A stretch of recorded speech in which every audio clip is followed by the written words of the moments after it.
Welcome to the all-new Run It Back series on the Black Window Cream channel.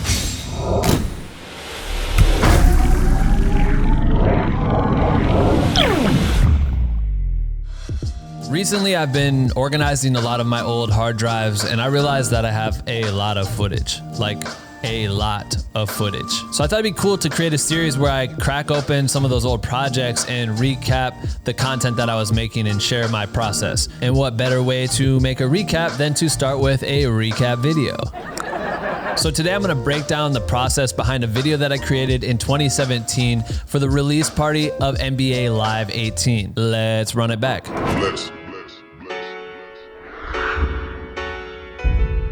What's in that bag,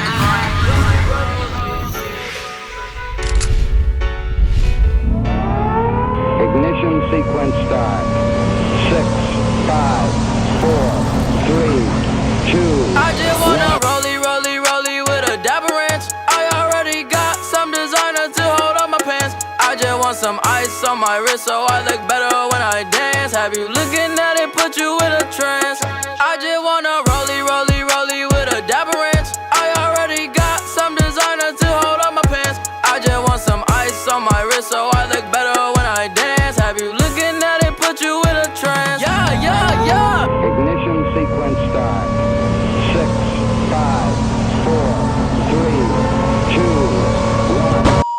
To this date, creating ill-ass recaps has been one of the best tools I've had as a creator. It's made me a ton of money, allowed me to meet new people, and it's given me the opportunity to travel the world. But most importantly, understanding how to make compelling recaps was an asset that I would use to my advantage. When I first moved to LA, I offered to create BTS videos for anyone who would allow me on set. If I were to ever get the opportunity, my goal was to go full hammer to make sure that that client would remember who I was. It was simple. If I made that client happy, I would get an invite back. Then I would get invited back again, then another person would take notice of my skills and invite me to recap their project, and then another person, and the next thing you know, I'm invited to film for Beyonce and Jay-Z, which is still such an insane sentence to say out loud.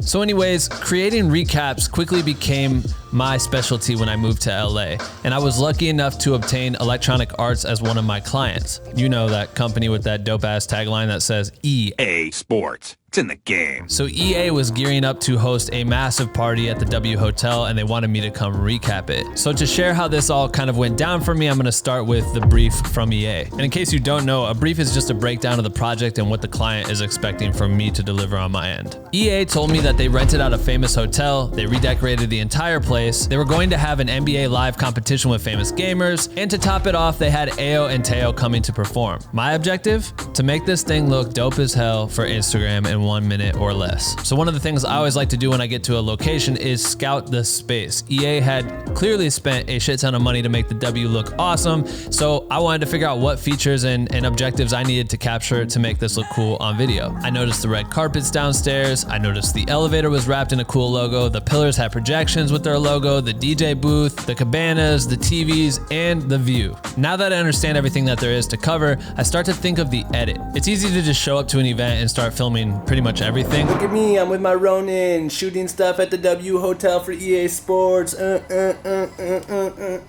it helps a lot if you can try to dial in what you think the story will be when you get down to editing. It saves you so much time. And in this case, the story is pretty simple. EA is throwing a party, it's about to be epic, a lot of cool people are coming, there's a vibe, you missed it. If you weren't there, that's a bummer for you. My first thing was like, how do I make people who weren't at this event feel like they were? And my first thought was I'll just have them enter the party the same way that the guests did. So that sequence consists of them walking down the red carpet, they get in the elevator, they walk through the main entrance, and then they walk into the illest party in Hollywood. But if you see it play out like that, shot for shot in real time, it's pretty boring. It's slow, it takes too long to get from one place to the next. So how do you fix that?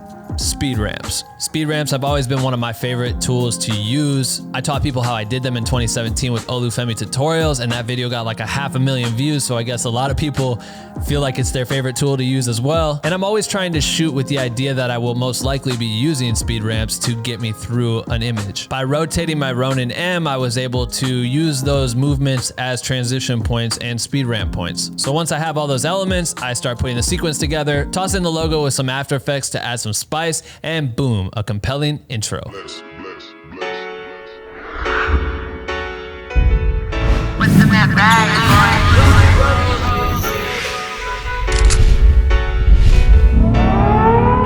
Throughout the rest of the party, I knew that it was important to capture the atmosphere so that people understood that this was indeed an epic party. Drinks, ambiance, fire pits, social gathering. But another important piece that I would need to include in the sequence was these professional gamers battling it out on NBA Live during the party. Now, if I just filmed them playing and showed some stagnant shots of it happening, sure, that would be fine. But at this time, I was really into finding transitions that were unique. Watching people play video games isn't all that exciting. They're just kind of sitting there staring at the screen playing games like this. Man, maybe you looking good as Chris Brown, man. But one way that I could make it interesting was by using whips. So what I would do is whip up and reveal the player, whip back, and then in that cut, I would switch to another player and do the same thing. Whip back in, whip back out, whip back in, whip back out. And I would use speed ramps there to make that sped up too. And here's how it looked in real time. I just want some ice on my wrist so I look better when I dance. Have you looking at it? And for the last sequence, we have the main and final performance by Ao and Teo. I used to work in music like Disney.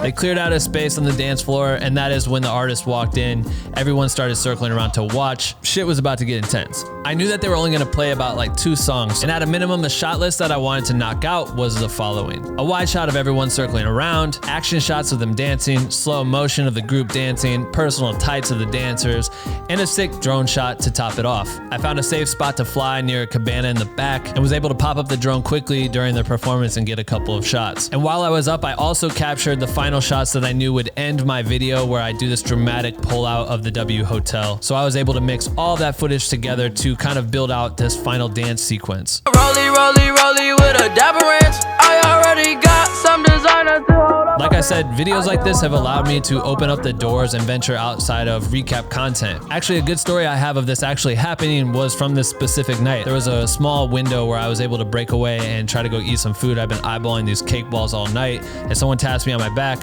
I turn around and it's this dude that's like super high up at EA. He's introducing himself to me. I have a cake ball mouth.